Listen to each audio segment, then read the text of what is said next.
This is going to be a very raw talk video, so hope कि video तुम पूरी देखो, ठीक है। So let me just start with a short story. So मेरा पहला बोर्ड है ना, 10th क्लास का।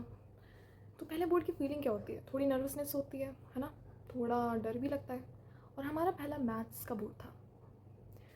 ओके, मैथ्स का बोर्ड तो कोई दिक्कत नहीं, लेकिन थोड़ी बहुत नर्वसनेस और डर तो लगता ही है, चाहे तुम कुछ भी कर लो, है ना। सो मैथ्स का बोर्ड था। So when I reach the centre, मैंने देखा कि काफ़ी सारे स्टूडेंट, बहुत भीड़ लगी हुई है, क्योंकि एक वो होता है ना कि गेट जो है, गेट बंद हो जाएगा, इस टाइम पे आ जाना, वरना गेट बंद हो जाएगा, एंट्री नहीं मिलेगी, ये वो। सो बहुत ज़्यादा भीड़ थी पहले बोर्ड पे, है ना, कोई भी रिस्क नहीं लेना चाहता था। So I reach the centre, मैंने अपना रूम नंबर देखा and I went in to the room. और वहाँ पे मेरे को अपनी बेंच और रोल नंबर सब दिख गया था, तो मैं वहाँ पे बैठ गई, ठीक है। And when I sat down, I realise कि okay, I reached the place where I have to give my first board and I have to take deep breaths. Okay, so कुछ देर बाद हमें अपनी आंसर शीट मिली and then फिर हमें अपना finally maths का पेपर मिला। जब वो मैथ्स का पेपर मेरे पास आया, मैंने उसे खोला, आई वॉज लिटरली ब्लैंक्ड। पेपर दिखने में तो वैसा ही था जैसे मैं देखती हूँ, लेकिन उसके questions were kind of like very much different from the previous year papers. जैसे क्वेश्चन सोचे थे वैसे तो नहीं थे, पर they were very different. And I was literally shocked while seeing the question. I was like, ये क्या है भाई? बट मैंने हिम्मत बांधी and I just start writing my paper.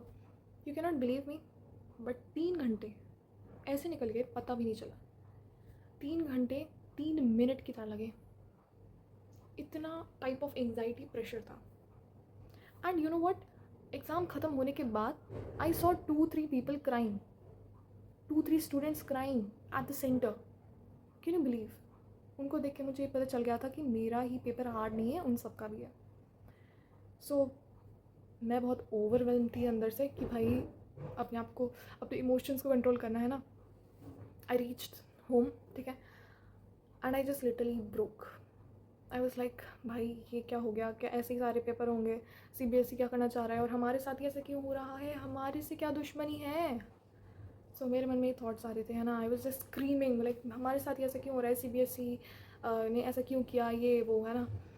And after 10 minutes of this doing, I set कि मैं second board exam दूंगी मैथ्स का, टू माई सेल्फ।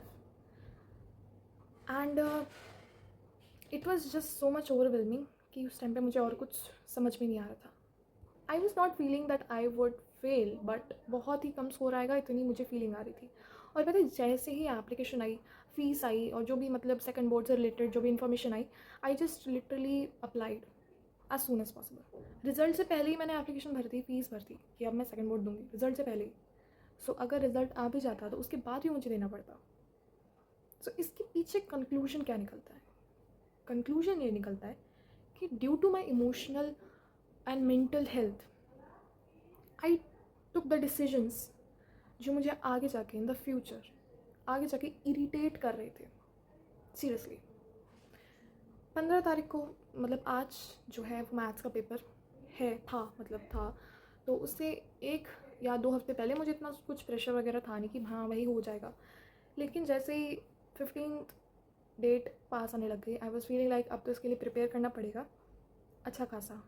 और seeing those notes again, seeing those lectures again, I was feeling like यार why I am seeing this. I like, क्यों किया मैंने, क्यों किया? मेरे मन में थॉट आ रहा था, हर वो थॉट कि why I applied for this test, for this exam. And मैंने कभी भी एक एग्ज़ाम को बार बार नहीं दिया, मतलब इन द सेंस कि कोई फेल या कंपार्टमेंट जैसा कुछ, ऐसा कुछ नहीं हुआ।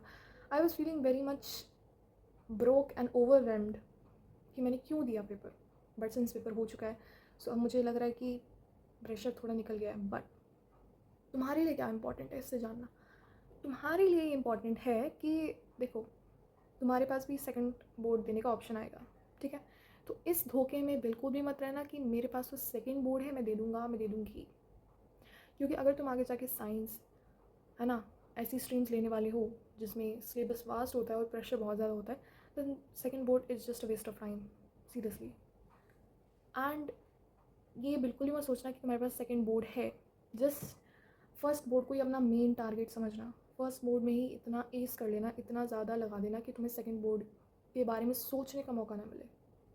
You know there is a thing जो तुम्हें पता होगी, कहा जाता है ऐसा, है ना, तुम्हें पता होगा. और as a student when I finally experience that thing, I want you to be, you know, तुम्हें पता चले सब चीज़ों के बारे में. विच इज़, जब भी तुम दुखी हो, मन से परेशान हो, है ना, तो कोई डिसीजन मत लेना. जब तुम बहुत ज़्यादा गुस्से में हो तो कुछ किसी को मत कहना, शांत रहना. और जब तुम बहुत ज़्यादा खुश हो, तुम्हारे मार्क्स से खुश हो, इससे खुश हो, किसी भी रीज़न से खुश हो, कोई भी प्रॉमिस मत करना किसी से भी. This is a thing which I have experienced as a student, और आई थिंक तुम भी ऐसा कुछ एक्सपीरियंस करोगे. सो अभी से ही वार्निंग है कि प्लीज़ प्लीज़ अलर्ट हो जाओ, है ना. एकदम से डिसीजंस मत लेना. जब तुम्हारा माइंड पूरी तरीके से काम होगा, जब तुम्हें सोचने का मौका मिलेगा, तब डिसीजंस लेना. Alright, so that is all for today's video. ठीक है, अब ज़्यादा वीडियोज़ मत देखो और एक्चुअली में पढ़ाई करो. तुम्हारी समर वेकेशंस भी चल रही होंगी, राइट. सो अगर ये वीडियो तुम्हें कुछ इन्फॉर्मेटिव लगी, समझ में आया, तो लाइक और सब्सक्राइब प्लीज़ कर देना, एंड कमेंट भी कर देना, because I really like to read your comments. That's all, and